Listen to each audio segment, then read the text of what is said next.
Ball out. Bow, bow. Bow, bow. Ball out. Bow, Ball out. bow. All we do is bow. Ball out. Bow, bow, bow. Ball out. Ball out. Ball out. Me and my hitters go all out. Ball out. Ball out. We about to take them all out. Ball out. Ball out. Me and my hitters go all out. Me and my hitters go all out. We about to take them all out. Ball out. Ball out. Me and my hitters go all out. Ball out. Ball out. We about to take them all out. Ball out. Ball out. Me and my hitters go all out. Me and my hitters go all out. We about to take them all out. Dropping by the mall out. Come deliver mail on y'all route. Show them what it's all about. Just get called out. Fall out. Fall out. Me and my clique, we don't fall out. Me and my chick, we don't fall out. We minding our business, keep y'all out.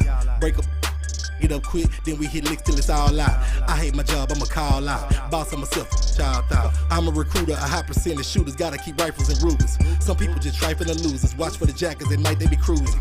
I can put together. A.R. Kinston My hitters be tougher than leather. Can't nobody do it better.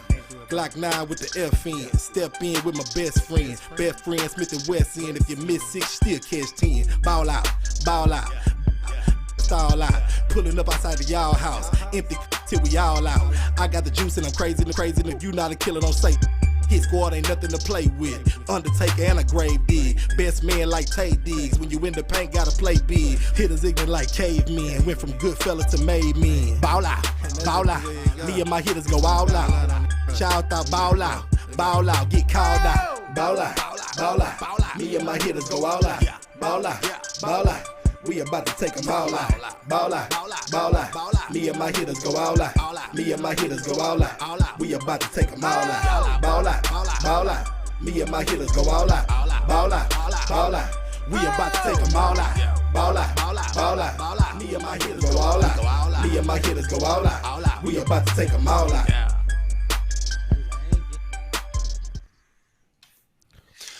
Boss Cowboy Sports Sunday night. Like, share, subscribe, YouTube, comment. We're in the building with the man with the plan himself, Boss Cowboy, me, the OC, and we got a very, very, very special guest backstage for you guys. Britney Wynn, my friend, VP of Media Relations for the Texas Legends, talking some organizational concepts, a little bit of football, a little bit of Legends talk, a little bit of draft talk. We're going to mix it up today. We got a live show coming for you. Boss Cowboy, talk to the people. First of all, I gotta say, can y'all hear me okay? I think so. Well, I'm so jealous. Look at us set up, man. Brittany, come on, man. You can't be a guest and just show us up day one like that. Come on. What's up, Brittany? You know, I don't have the cool headphones, though. Oh, I okay. feel like I got left out on that. Someone forgot to send those to me, I guess. I'll check the mail. Okay, I blame the OC because y'all got the relationship. It was, no, matter of fact, it was me. It was me. We both lied. See? It was me.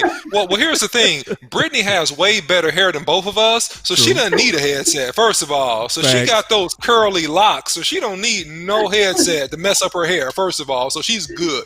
She's 100. Super excited to have her in the building. Man, Boss Cowboy, let's jump right into this thing. What you want to talk about first? Well, I think we should be courteous, and we should let Brittany kick it off because you know us. We kind of we go with the flow. So Brittany, you know, I think you had some thoughts about the OC, maybe one of his predictions. I feel bad starting off just firing shots, but I did notice.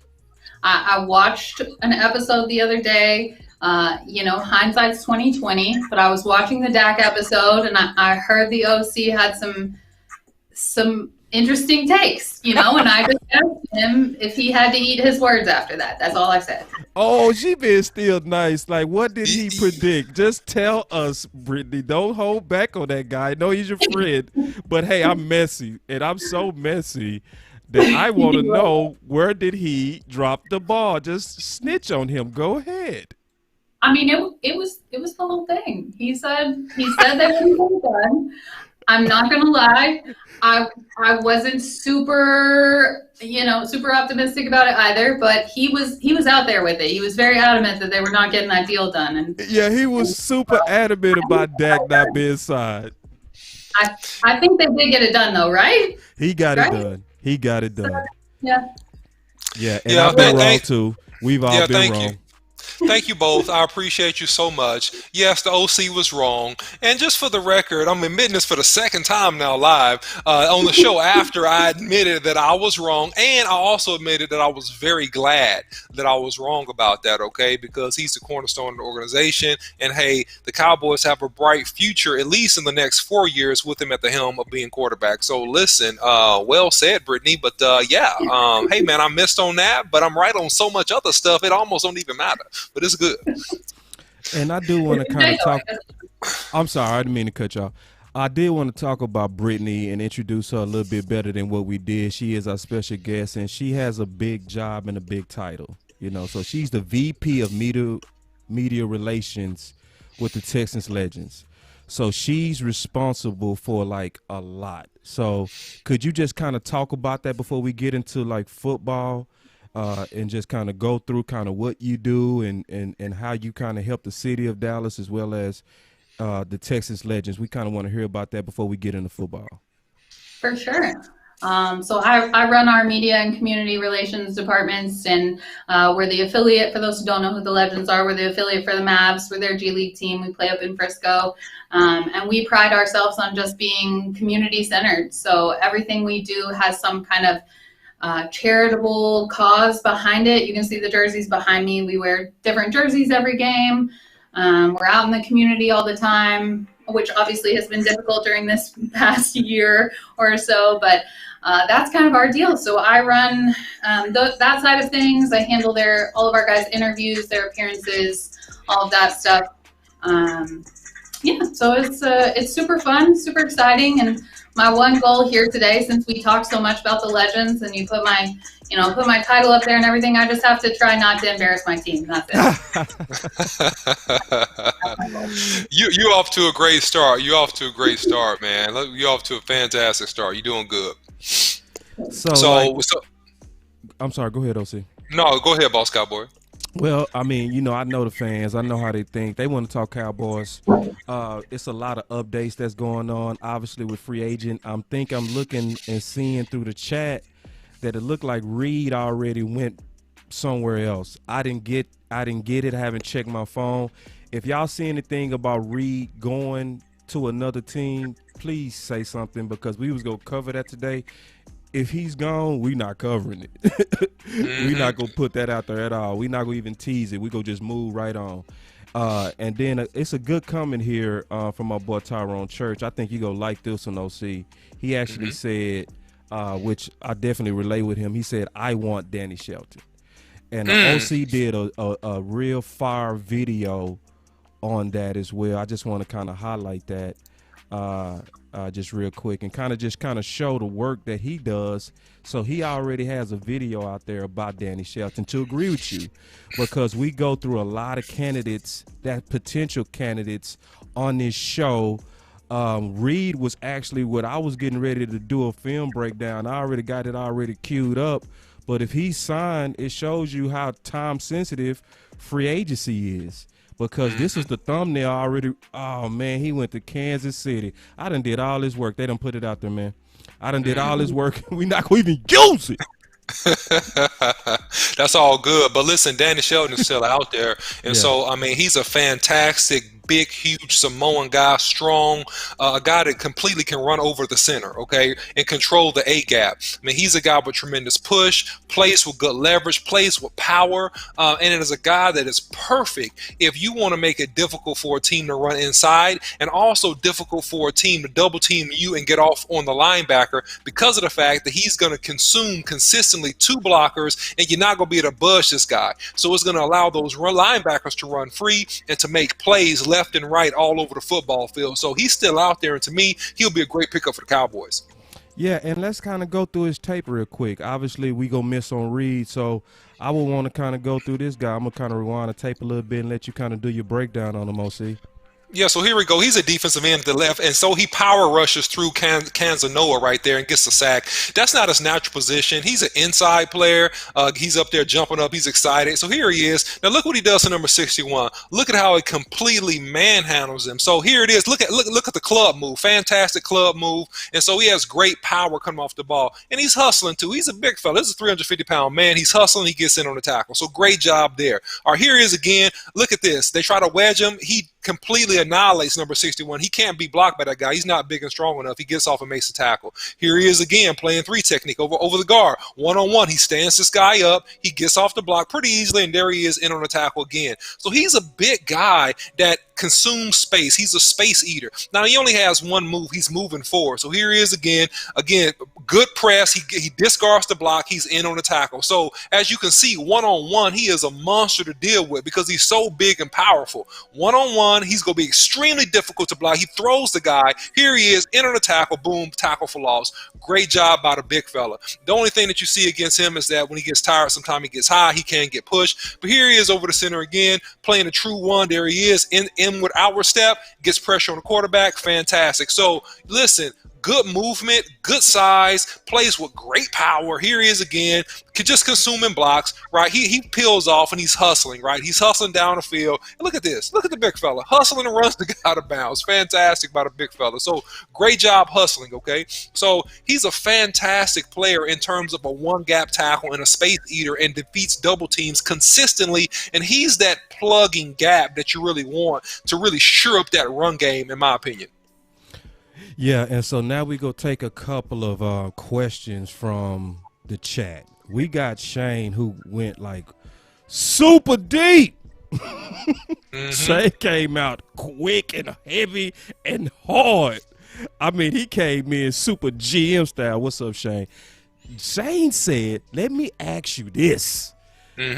He said, if Pitts falls in the draft and we select him, can you see a trade with a combo of Gallup and Schultz, or Gallup and I'm assuming Jarwin? Brittany, I know you know a little bit about Pitts. I mean, so look, what do you think about Pitts, and do you think he's worthy of that pick at 10? And what should the Cowboys do? I mean, I'm going to be honest and real blunt here. I don't think he'll fall to 10. So I think that we're talking pipe dreams here. I personally think probably 6 at the latest. The Cowboys would be crazy to pass up on him if he's there. You have to take him. You absolutely have to take him. I don't know about a trade afterwards. He's got some growing to do, but I think he's a guy that easily transitions into that next level. So, I don't see a trade. I don't see a trade at all. I think you still, Shane, go keep everybody, because remember, Bell is gone. And so we go kind of get into this a little bit as well. Bell, we lost him. And one thing we do here at Boss Cowboy Sports, and I wrote a book about this, in the offseason, we keep a tracker on our free agents, right? And we let you know who stayed, who's gone. So remember, we already lost a tight end. So if we did acquire Pitts, then we will be back to 3. We was already, I would say, on the lean side last year when Jarwin went down. So I don't see a trade like that. I see them guys allowing him to come to the team. I think we will become one of the best, what's called 12 personnels in the league. And let me explain 12 personnel. Whenever you see 12, the first number is the running back. So that means one running back. The second number is the tight end. So it's 2 tight ends. So if you can imagine Jarwin with Pitts, that is unstoppable. And I would say it from this standpoint, we will have the best, if we did make that move, the best complete offense in the league, hands down. I would say with 11, remember that first number is the running back. The second number is the tight end.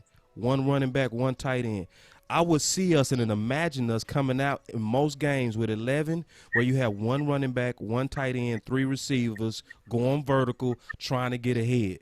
But if we get ahead, we go close you out easy with Pitts, because that 12 is unstoppable. Now you can go with a 12 and make them an OC. Tell me if I'm tripping, because you the OC. You explain this a lot better.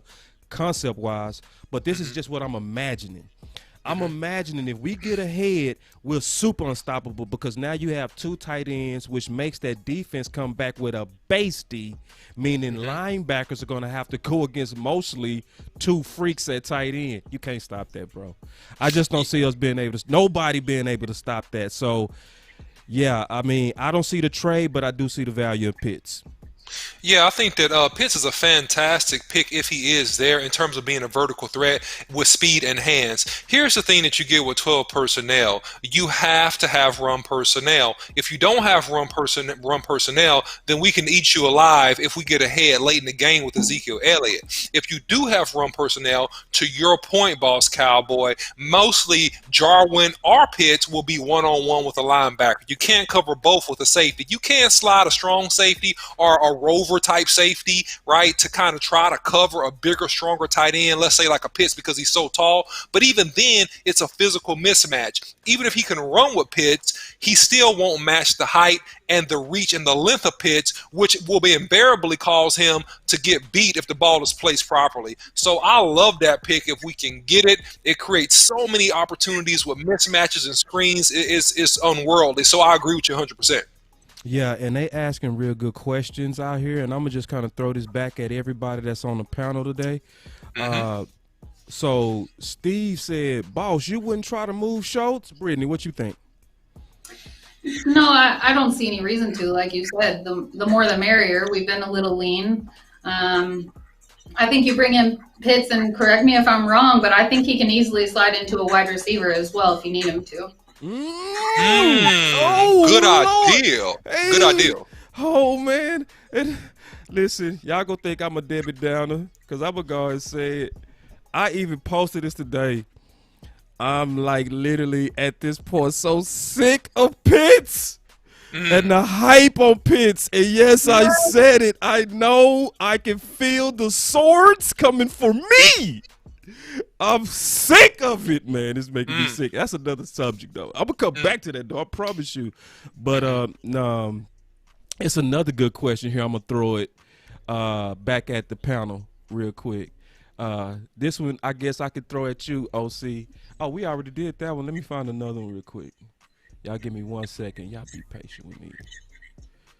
Well, and to add on, this is a good. Go ahead. To add on to that, I mean, you haven't seen Pitts with a really good quarterback yet either. Kyle Trask can't live up to what Pitts needs. So you put him in front of Dak, and I think it's a totally different story. True. Great point, Brittany. Brittany, great point. Dak uses every weapon. Dak had Bryce Butler thinking he was a number 1. So obviously, yeah, she dead set on that. But I'm gonna talk about this after you take this question real quick, OC, from Tyrone Church. And then William Keel said, showing you a lot of love. He said, preach, Brittany. Let me show it. Here we go. He said, preach, Brittany. Like, yeah, so listen, the ladies that come on Boss Cowboy Sports, they know ball. We don't bring on no slouches. Trust me. Like, you can tell. And she's standing up, y'all. She is standing up. She's not sitting down. And we don't even care. We like, you doing the whole 4-hour show on your feet. Nah, we're not going to do you like that, bro. No, we're not going to do you like that. We're going to be quick. Yeah, no, she came in to put in some work, dog. So she came in with that straight fire. But go ahead on that question that came in from that said, do you think the Dallas Cowboys will use Pitts right?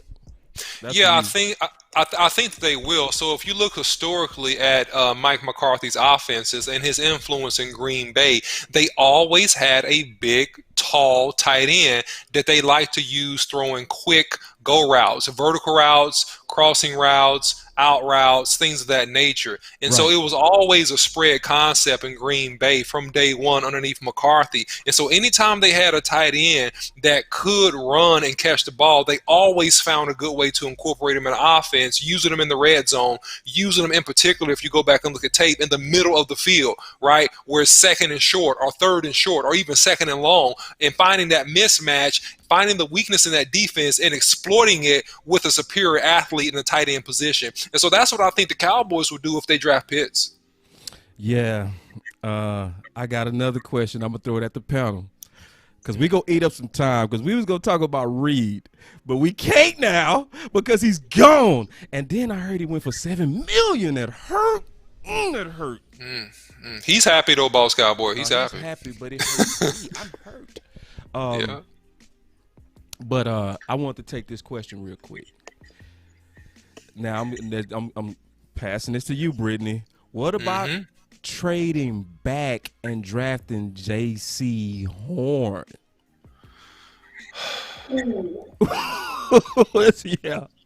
Yeah. Back? I think you should take that one. You think I should? No trade back. No, I'm for trading back round 2, because from my research, I feel like the meat of this draft is between round 2 and round 3, a little bit in round 4. So I would want to try to acquire more volume, because I think if we get a lot more picks in round 2, we go cover all our needs and more. But round 1, in my opinion, to me, is exponentially set up for a weapon, a super weapon, to be sitting there at 10. And I'm certain in my heart and in my research that the best that's going to be sitting down there is going to be on offense. And I'm just being all the way honest. It's going to be on offense, because if we kind of go through the draft and we go through the picks, you can see from the San Fran move that that's likely a quarterback, which is going to cause likely another run on quarterbacks early. What does that do? That's going to push down somebody. Like Brittany said, she's pretty certain that it might be Pitts at 6, but Pitts at 6, which I think is the Miami pick, that could be Chase, right? Because it just could be as a super weapon, right? It could be D. Smith, right? Because now you got a guy that played with the previous quarterback that got good chemistry with him already, right? With Tua, right? So it's something that's going to happen weird in this draft, to where based on the first 3 positions, talent is coming down. So I think it's going to be somebody, Waddle, D. Smith, Chase maybe, Slater, or Pitts sitting there at 10. It's almost guaranteed now. You had something on that, Brittany? Well, I'm just wondering, you brought him up again. So if he falls, do you take him?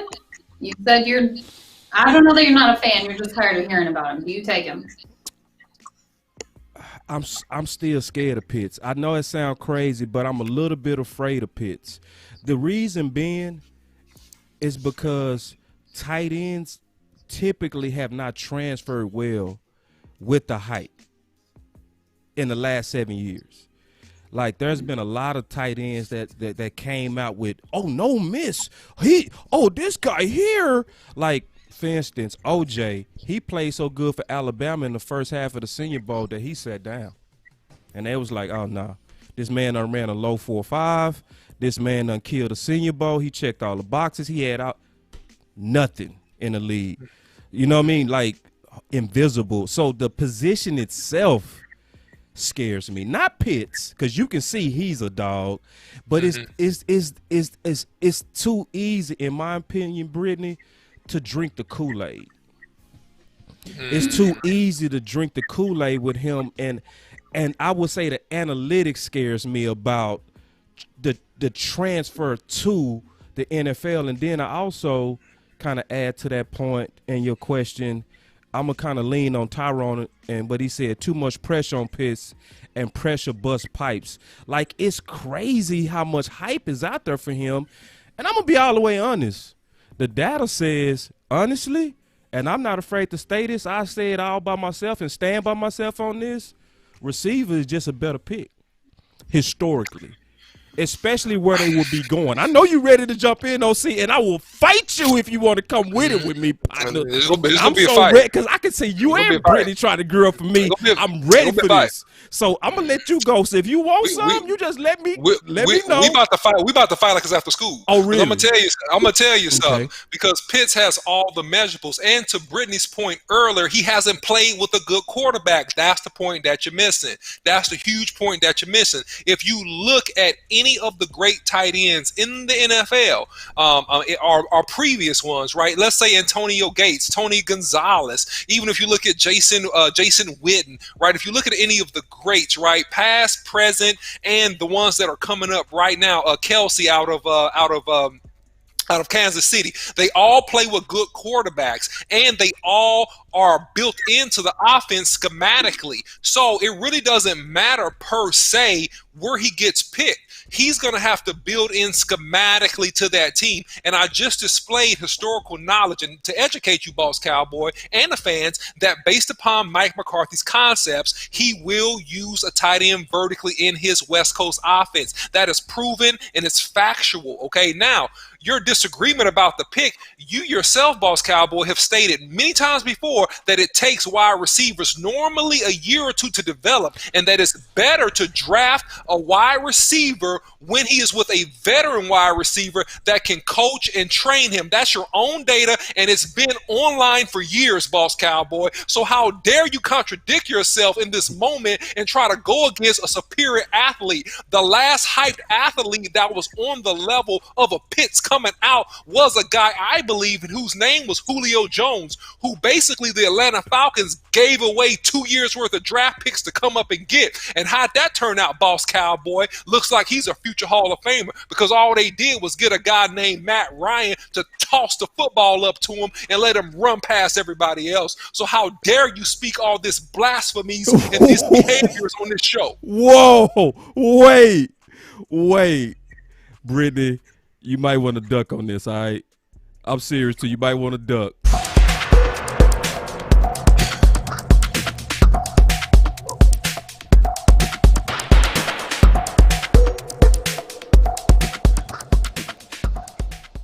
Oh, my boy tried me. You really tried me. Oh, man, so you gonna try to tell me about data? My data? You tried me. Like, I don't know my data. See, I'm gonna tell you something, OC. I've been researching this for over 4 years, my brother, and I'm sound on this. I'm gonna tell you as a fact that whenever a receiver is drafted to be the number 2 or number 3, the success rate on them is 95% instantly.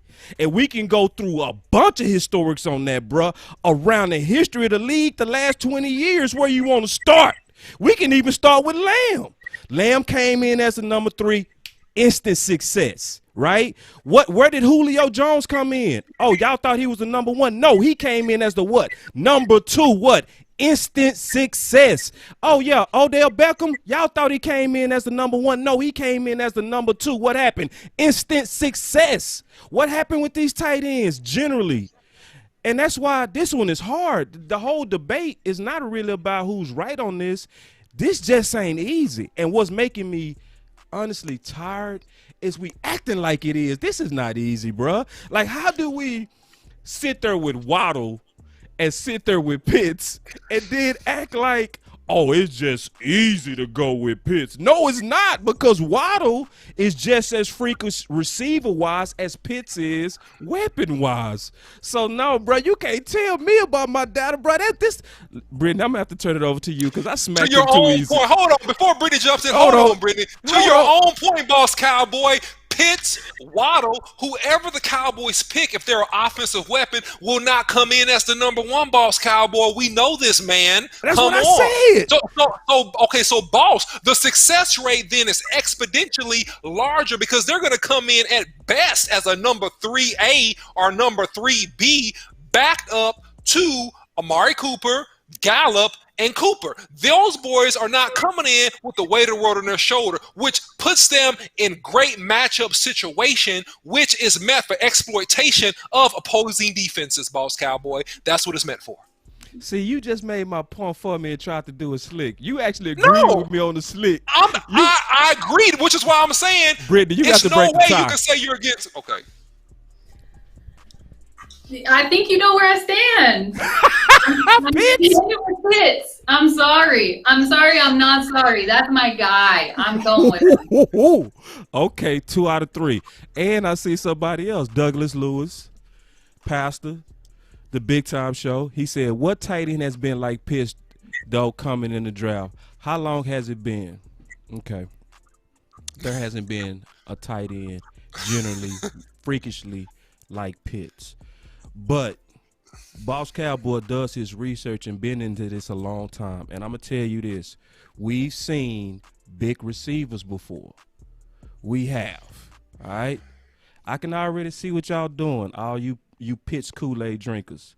Y'all looking at me and y'all saying, oh, boss, you crazy. How dare you pick Pitts over Waddle? How would you do that? I already know. I see the hate. I already can feel it. It's hate all over based on what I'm saying. You know, it's and I get it. I get it. Pitts got y'all so drunk. All the Kool-Aid is just being sipped by all the fans like there's no risk to this man, right? But I'm going to just tell you, just keeping it all the way real. This is what makes me sick, Brittany. I'm being all the way honest with you.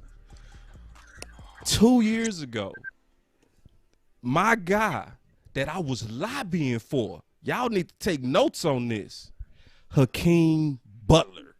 Y'all remember him? Yeah. And everything that he was 6'6", he ran a 4.4 electronically and played outside. He was 220.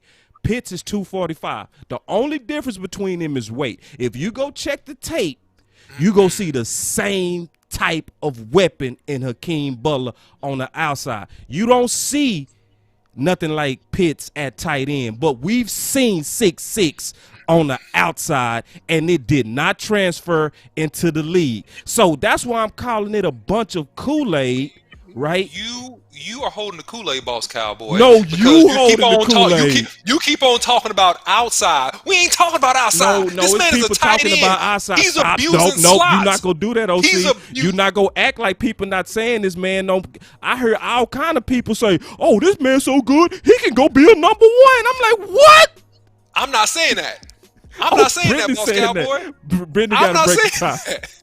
I'm sorry. Hold on, Brittany. Hold your thought, Brittany. Hold on. I ain't saying that, Boss Cowboy, because you got a big old 6'7" monster with great hands. He is not comparable to your boy. And he's faster. And he's 25, 30 pounds heavier. He can block in line. He was an SEC tight end, Boss Cowboy. There is a different level between your boy and him. And I'm not saying that he's the second coming of Jesus Christ. I'm not trying to say that. I'm saying there are different players, Boss Cowboy. And I'm saying your comparison, no offense, Boss Cowboy, is a little bit slightly skewed, okay? Slightly skewed, okay? Just slightly, Boss Cowboy. We're talking about using and abusing safeties, using and abusing slow linebackers by having mismatches nonstop on 3rd and long, 2nd and short, 3rd and long, 2nd and short, all day long. That's what we're talking about, boss. And we're talking about an added weapon. We ain't talking about a number one, because if he gets drafted by the Cowboys, he ain't getting paid $100 million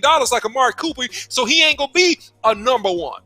Man, all right, listen. I'm going to go ahead and move on from this because, see, we not going to let Brittany get a word in.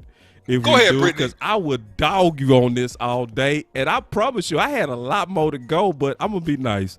Brittany, can you talk me in the Pitts over receivers right now? Do you really think you can talk me into that? Because nobody has done it yet.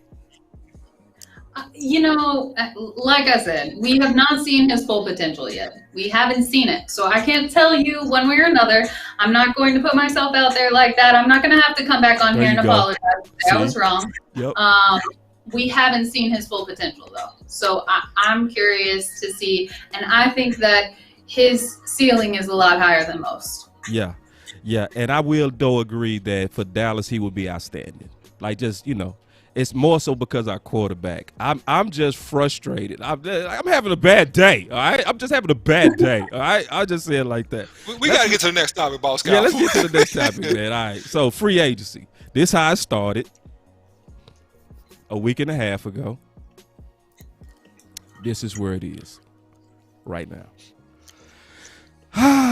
So much has happened. So much has happened. Now, where do I start?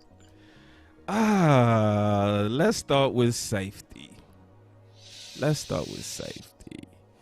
Oh shit, it's so much gossip all over this. Matter of fact, I don't want to start with safety. Let's start with safety. What's y'all thoughts on the new guys that just entered the building with Kazi? And I don't know why his name's skipping me right now. Y'all put it in the check box. And y'all know I know it because I just did a film breakdown on this guy. But yeah, the safety and Xavier Woods being out. And I obviously did a show with Queen yesterday where we talked about this. And Queen is a new member of BCS. And Jerron Curse, that's his name. I don't know why I just skipped my head like that. Y'all forgive me. But what's your thoughts on safety right now? And looking at the fact that Woods is gone, and then what do you guys and ladies think we should still do about safety going forward, given where we are in free agency? I think that we're put ourselves basically with two short contracts, right, in the safety position. Yeah. So we're renting these players, right? And so these guys got to come in and earn the right to get a long-term contract with the Cowboys, which really works in the Cowboys' favor in the sense of that you're going to get a guy's best effort because he's playing for his next contract, all right? And so you get an instant upgrade at the safety position with these two guys, better ball skills, better tacklers, and just better decision-making on the back end versus, no offense, Xavier Woods, who is departed. So what you do in this scenario is that you gauge their play and you take BPA. You take best player available. If you can get a rock star still in free agency at a discounted price, you take it. If you feel like you can get the cheaper long-term solution in the draft that could develop behind these guys or alongside these guys, when you get into the second and third rounds of the draft, then you go that route. To me, you sitting pretty right now. You got a year to figure this thing out. You take BPA, free agent, and the draft. What's your thoughts on it, Brittany? I'm with. I think I saw Corey said, I've moved on from safety. I'm not worried about it anymore. I'm with him on that. What I do think a key piece we lack is a leader on the defense. So that's really where my focus is. And I don't care where that comes in. I need somebody in there who's a dog. Yeah. I definitely agree. You hit that on the woo. Love it, Brittany. Hold on real quick. Hold on. I got it. Y'all, come on, fans. Y'all put the claps in there. Cause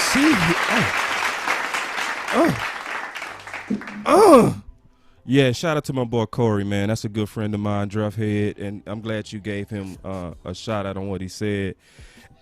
And I know Corey. I'm actually shocked too that Corey is like I'm done with safety. That's shocking to me. I want to talk to you when we get off about that because I like your mind on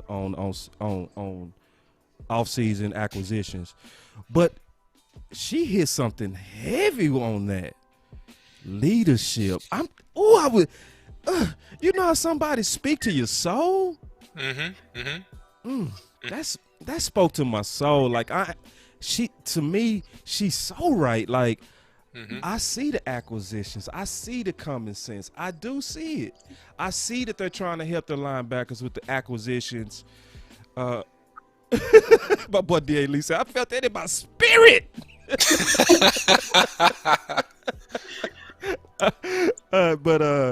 But she hit that on the head. Like, it's almost like that's the missing ingredient. Like, who's gonna come in and be that? Like my queen said, my queen of BCS, we need a true alpha on the defense, not a beta. Pretend. I love the ladies on BCS. I want listen. Let me tell y'all something. Y'all better recognize. I'ma even put her in the show for a second. That's Queen right there. That's who just gave that comment. Boy, when it come down to talking about the intimate things of what really need to put it together, you better listen to the ladies. They telling you how it is from the soul. Shout out to Queen representing Atlanta. I see the varsity indeed. hot dogs in the background, Oh, man. yes. Classic spot, fantastic. I frequent ATL, a few times a year, so I'm gonna catch up with Queen next time I'm down there. But Beautiful. listen, I mean, we spoke about this before, Boss Cowboy, and look, we never have ever come to a consensus about this. Who is the leader on that defense? Who is the leader? Where is the leader? I mean, we have a lot of athletes, right? We have talented individuals, but who is the leader? And I like what Queen said. She said a real alpha, not a beta pretending to be an alpha. So for all you guys out there, you notice that women can tell the difference. A beta pretending to be an alpha. Ooh, that cut to the spirit right there. That cut to the soul. Like knuckles to the face. Exactly. Lord, that did Exactly. cut. It did. So let's talk about that. Perfect transition. Because I gotta give one guy his muscle. My boy Mike Fisher been on it. And matter of fact, Mike Fisher been on it so much, I defended the hell out of Mike Fisher. Somebody told me the other day, Brittany and OC, they said, Mike Fisher is a clickbaiter. I said, y'all ain't been listening to him lately. Maybe about 2 years ago. I might even say last year, but if you've been listening to Mike the last year, nope, it's not. It's like he done went. No, Mike is not on clickbait now. Mike is on action, and Mike drummed up KJ Wright. This is the best journalistic work that I've seen out of a journalist in a long time, because a lot of journalists complain. A lot of journalists are good at putting out stories and stuff that we can cry about. Not many journalists go out there and do the work to solve a problem. And that's what he did with KJ Wright. He contacted KJ Wright. He pushed the interview an ex-Quinn guy and a guy that could be a substitute for my boy Sean Lee with the same number. I was like, God, dog, Mike, that's not just doing your job. That's going beyond the call of duty. My boy Mike Fisher, I say, hey, man, I might just go give you a bro hug for what you've done. So, and the OC, we might need to break this quick because you can see stuff happen real fast. We got a film session coming out about that unless it breaks. We going to have that come out in the morning. But great job, Mike. That's all I got to say on that. And then I want to kind of talk about the opportunity of a KJ Wright, OC, and then we go talk about his film and we go break it down with Brittany, you, and myself. What's y'all thoughts on that, first of all, since we was talking about betas, alphas, leaders, dogs? I think that transitions well into maybe KJ Wright. What's your thoughts on that, Brittany? Well, for starters, I have to shout out Fish too, because I've known Fish as long as I've been here. Ooh. And he's worked with me from day one. That man has been nothing but kind and generous and a true professional. Yes. I don't think I would be where I am without him. So Wow. I have nothing but good things to say and nothing but the utmost respect for Mike Fisher. So anything he says, I'm on board with. I won't go so far as to say anything. Let me backtrack. Right. Not We know most what you things. meant, though. Well, I know what you meant. And what's your thoughts on KJ Wright? Like, in terms of, you were saying beta, alpha, and a leader. Do you think that kind of helps check that box a little bit? I think so. I'm gonna be honest, and I don't know as much about KJ. So again, I can't like put it all out there and say, yeah, absolutely, he's our missing piece. I do, from what I know about him, yeah, I think he checks a lot of the boxes for me. And for starters, he wants to be here, it sounds like. So, you know, he'll fit right into the system. He's a proven winner. We know that about him. So, you know, there's a couple of the boxes checked off automatically for me. OC, what's your thoughts on that beta, alpha, and KJ Wright potentially filling that role? Yeah, I think that KJ is a person that you can depend on. When you think about KJ, and I'll get a lot into this on a film breakdown, but just think about a person that's dependable. Think about that friend that anytime you need something, they're right there. Anytime the chips are down, he's right there. Think about him as a consistent player. So he's going to be a consistent guy. He's going to be a professional guy. I don't know, Boss Cowboy, that per se from what I've seen, he's the alpha, the vocal, and the emotional leader of the defense that you're looking for. I don't know. I think you may get that out of one of the safeties that you got on short-term deals more so than him. But I think that from a professional standpoint, from a preparation standpoint, from a dependability standpoint, he's your guy. My boy Mos, whoo, man, they come in heavy. Mo said, we got studio gangsters on defense. Oh, my God. Whoa. Jeez. Whoa. Jeez. Let's get into his film, OC. Yeah. It's on you. So if you look at KJ. No. Wrong film, buddy. Yeah, that was a defensive tackle Reed. there. Yeah, that was Reed. Yeah. That's all right. You can run it back. This is right. Okay. All right, so here we go. So you see him. So think about responsible when you see him, right? Just think about responsible. He has the flat. Here he is out here in on the tackle, right? Perfect. He plays it perfectly. He's not tricked. Just think about responsibility and think about a person that always shows up on time. He's the guy that you really appreciate, right? So here he is. Boop. He's on time. He's making a tackle. He's out in the flat. On time. This guy's going to play. Again, he's reading his keys. He's going to play. Look at this. He shifts over. He's playing responsibility. Again, he's playing responsibility. So I'll say it over and over again. Here he is running down here. Here he is. Boop. He's in on this tackle, right? He gets off a block. He gets on the tackle. I want to see him react a little bit quicker. So to me, he's not overwhelmingly physical. He's not a blow you up guy, but he's a tackling machine, right? He consistently gets a lot of tackles.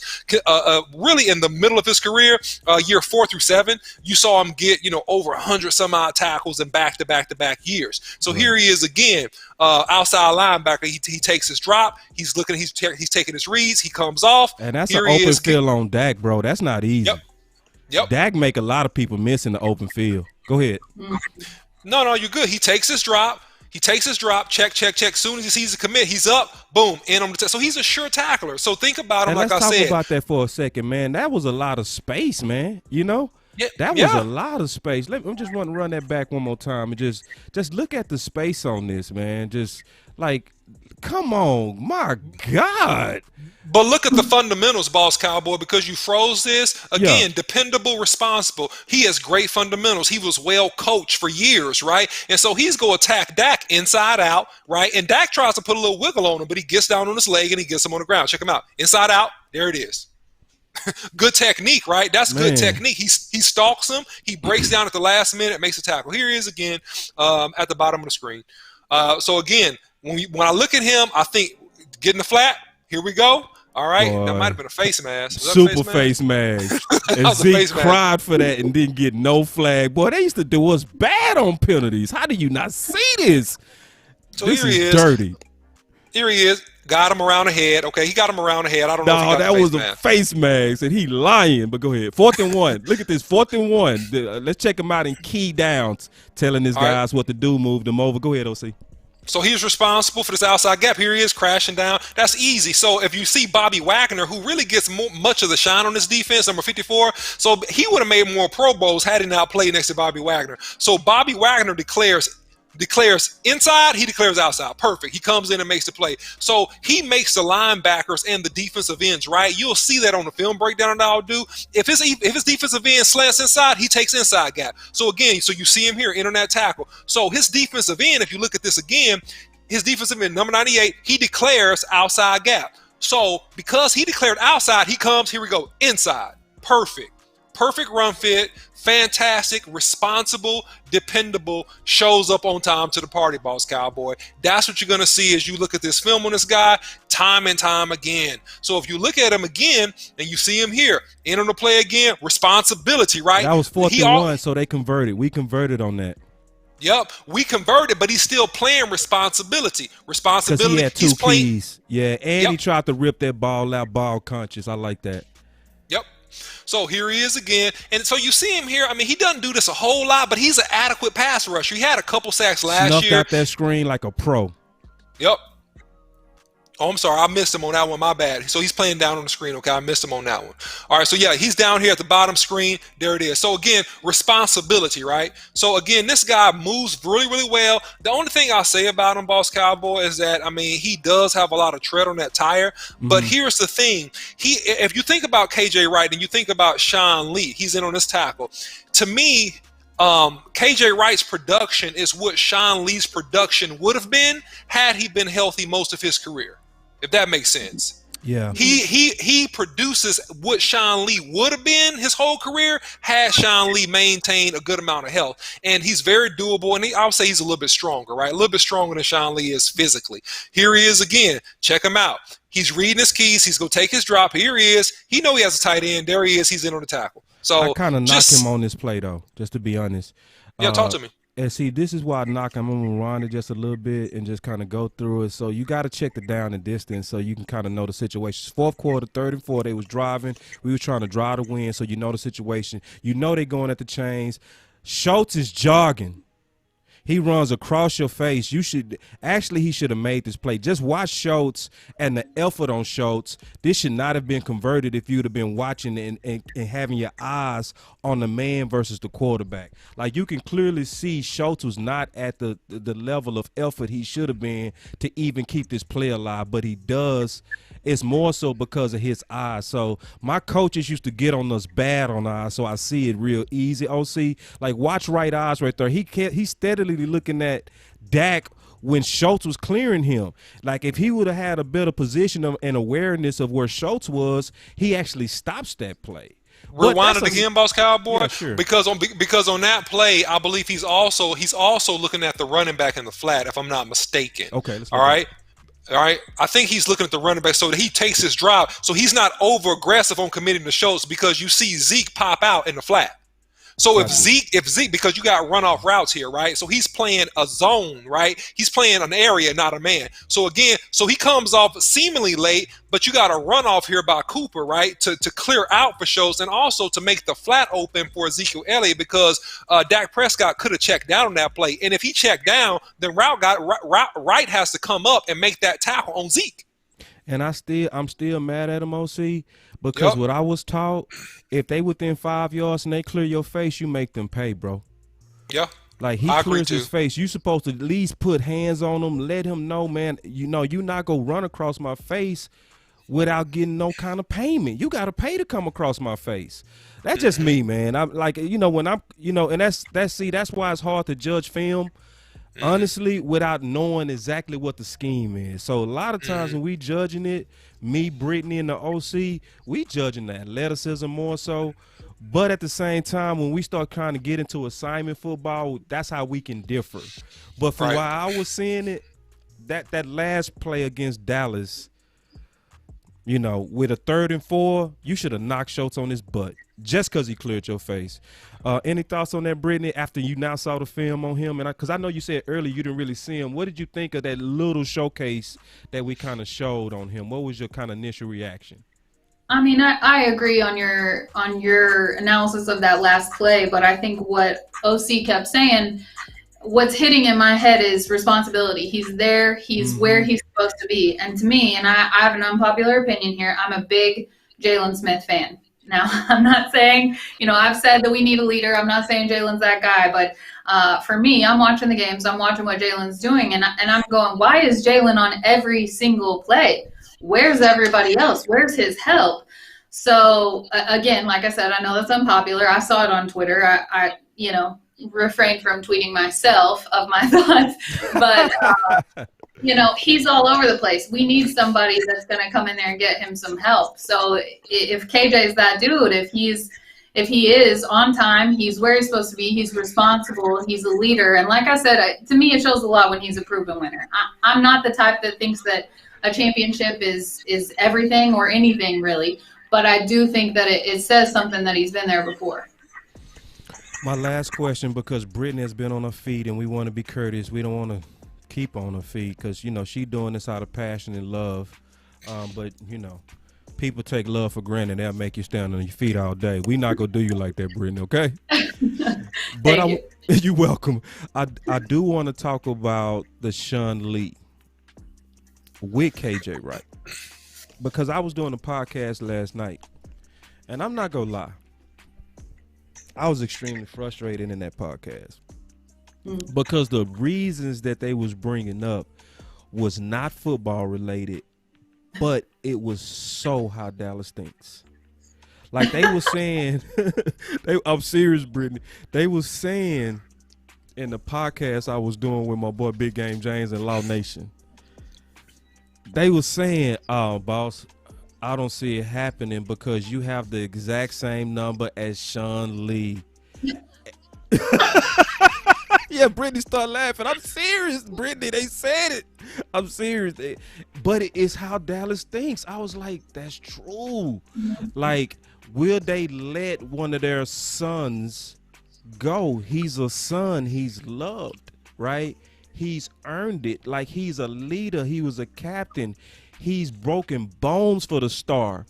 Will they move on for him, or will they do what's best for the team and go with a younger version with the same number that improves the defense? I'm not putting you on the spot on that, Brittany. I was in the OC. It was just something that made me ponder. Does he really even have a chance in Dallas? It's crazy that we have to talk about that. It's crazy that's a concern. But you're exactly right. Like that's an issue. Look, I like Sean Lee a lot, just like everybody else does. I'm not as high on him as everybody else is, solely because of the injury factor. I don't think that that's a reason to dismiss him. I think that you give Sean a chance. He still has to make the decision himself, right? And I think that decision is kind of being made for him. If you bring in KJ, I think that maybe tells him a little something. Yeah. And maybe Sean's a team guy. He's not gonna hold you back himself. Right. And that's what makes it hard, because he's such a team guy. That's what makes it hard. But if they sign KJ Wright, that is the signal that, buddy, pack it up. But it bothers me, OC. I want to get your final thoughts on this before we kind of duck off. It bothers me. Go ahead. Oh, you go ahead. It bothers me greatly, man. It bothers me greatly because I think D.A. Lee said it best, man. I wanted to put it on this screen because it shows it's coming the best. That the Dallas Cowboys, we do have a loyalty problem. Loyalty is great, but then loyalty can also work against you, right? Because we got a long history of not knowing when to just let the long tooth guys go. Witten, as much as we loved him, he played 3 years more than he should have. He just played 3 years more than he should have. But it was because he was such an ambassador for the Star. The Joneses kept giving him that additional grace and loyalty to retire, come back, and do stuff that doesn't happen. Sean Lee honestly should have been gone last year. Just being all the way honest. When Malcolm Smith came and finished the way that he finished with us, that should have been it for Sean Lee. But I was doing a show with one of the trainers with my boy West Coast, and I learned a story, Brittany, that kind of made me understand the loyalty, but I still wouldn't be so loyal to not make the decision for the team. But he told a story that Sean Lee was basically up to get $3 million if he played just 12 snaps the final game. But he wasn't feeling up to it. And instead of going to go get $3 million, he sat out. And they say the whole team knew. The whole team knew. Everybody said, hey, man, this guy just gave up $3 million based on what was right. See, that type of integrity makes it hard to cut you. But I still would cut you. Because it was you that didn't get out there and get that $3 million. Not me. I put it in your contract. It was yours to go get. You decided not to go get it. I don't owe you nothing. But I do understand. Brittany, I'm serious too. But I do understand the loyalty factor. I do. OC, What's your thoughts on that, my brother? Yeah, I mean, this is where emotions get mixed in with personnel decisions, and it's Yep. really, really tough, right? Because we're on the outside looking in, right? We don't live with these people every day. We don't know these players personally every day like the Jones family and the organization does, right? Right. So to balance this thing out a little bit, I mean, it's easy for us to say, cut him, get rid of him, it's Yeah. time to We got prolong no heart in you. it. Right. But when you got to know this man's family and you see his kids run around a facility and you see him being an ambassador for your team and you get those your emotions invariably get involved, right? Right. So there has to be some type of structure and protocol that will prevent me from making emotional decisions over personnel decisions when I need to make them. And I think that's the real turning point for the Cowboys in terms of them being able to capture this 6th championship ring, if you ask me. I think that Sean Lee is a guy that can contribute intellectually. I think that he's getting to the point in his career, and I got to that point when I was playing, man, where your body starts to fail you. You know, your body starts to fail you. A lot of soft tissue. You don't have as many snaps. Mentally, you're there, but physically, you can't do it the way you need to be able to do it. And I think Sean Lee is about there in his career. Well said. And I do want to close out unless you have anything else, Brittany. She's on her feet, and I want to especially thank Brittany because see, Brittany, she brought it today. First of all, I recognize that that's a high quality camera because when you do podcasts and stuff, you see the little things that a lot of people don't see. The set is fantastic. And she stayed on her feet, which they tell a lot of podcasters to do, which keeps your energy up. This is her first show with us, and she brought the house down. Lord, please tell everybody where they can find you. And tell us more about yourself before you close. Go ahead, OC. You was going to say something? And I was going to say also, tell us how to connect and support the legends, how to get tickets, how to be involved in upcoming events, networking stuff for people that are local. And, we'll make sure we drop some stuff across our platforms for you, Brittany, if you send me anything. All right. So just talk to the people for a second. Yeah, well, I want to end on one thing that you kind of touched on a little bit, OC, and that's the human aspect of all of this. I think that I've been on both sides of it, right? I'm on the team side, but I'm also a fan still. So what we tend to forget as fans is that there's a human aspect to this sport, that these guys, these athletes, they are human beings. Like you said, they have families, and that the personnel sees that and they get to know them, and it's difficult. And so above and beyond everything else, that's what I would like for people to consider when making these opinions, making these judgments.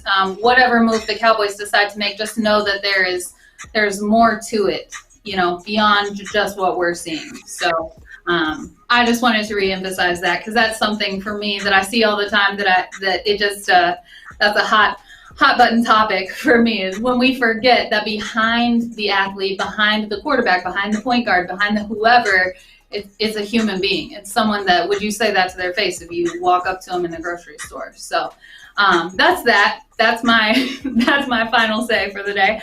I'm on LinkedIn, Britney Wynn. I am on Instagram. I'm not really on Facebook. I'm there, but I'm not really there. And Twitter, same thing. So you can find me on any of those. And I think that you can pretty much just search it by my name. But the Legends, we're starting back up in November. We're super excited. I know that you guys are all super excited. I cannot wait to get to events and be out and about. Man. So pumped to do that. God. So hit me up. We'll get some tickets. Oh man, y'all heard she made a promise. We first in line, okay? I didn't say they were free. I just said I'll give you. That's right. Businesswoman, okay? You better understand who you're talking to. Y'all don't know. Y'all gonna learn. Y'all gonna learn today. Quick. Oh my Lord. Let me go pick up my face then. Because I thought I had my shades on for some clear view. I guess I didn't. Yeah. But There we go. but obviously I loved it, Brittany. You killed it. I really appreciate it. And I know the fans. Y'all make sure y'all put in the chat box. If y'all really appreciate Brittany, y'all put hashtag Brittany, show us some love, and just send off. And I want to say one thing also about having a lot more ladies and women sports people. I love it because I just love diversity, period. And that's one reason why I love Brittany coming on and bringing the sauce the way that she did. Queen rocked the entire show solo with me yesterday, straight out of Atlanta, a self-made, homegrown, enthusiastic, football freak, crazy. Like I want people to know. Don't think just because you're a man that is not women out here that's not just as passionate or more about the sports that we also are very passionate about and know it just as well as all of us too. So we glad to kind of showcase that and give as many opportunities as possible to just do what sports does and bring a lot of people together. The final thoughts will be on you, OC. What you got, my brother? Hey, so listen, we appreciate Brittany coming on. We go get her back on, and listen, get with her, follow the legends. We gonna try to do some things and just incorporate more of a relationship there. Follow Boss Cowboy Sports on Twitter, Instagram, and Facebook. Like, share, subscribe, and comment. Also, if you feel so motivated to, any gifts and contributions to our Cash App, which is $ sports on the Cash App, that really helps us with the production costs of the show and to get new graphics and just continue to enhance and improve the show, add the call lines, do all the stuff we're trying to do. So we appreciate you. You can find me. My page is up. The OC on Facebook. You can follow me there. His page is up. The page is up. OC on Facebook. I'll be dropping some content there weekly. All right. And Patreon and all that stuff will be up by the beginning part of this week. We'll have our first live event in Dallas in 2 weeks. We'll tell you more about that this week. Our first live event in 2 weeks on the 7th, actually about 2 weeks on the 7th of April, local in DFW. So get ready for that, man. Appreciate you guys. Yeah. And remember, we're loyal. So what we're going to do here is we're going to tell you what you need to hear, not what you want to hear. Brittany said, which a lot of people might fight her on, but I appreciate her saying it. She's still rocking with Jalen because it's just about what she feels in her heart is best for the team, and she's not going to be bullied by your opinion nor mine, and because that's being loyal to say what is not popular to say. But I'm glad she said it because that's what we live by. Y'all take it easy. Stay with me, Brittany. Don't leave.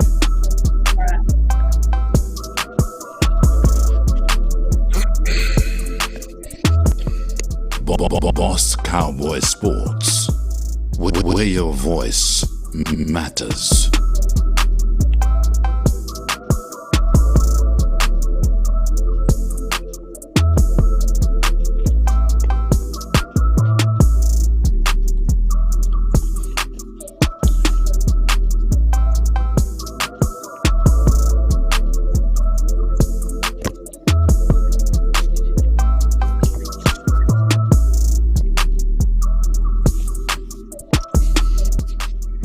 Boss Cowboy Sports.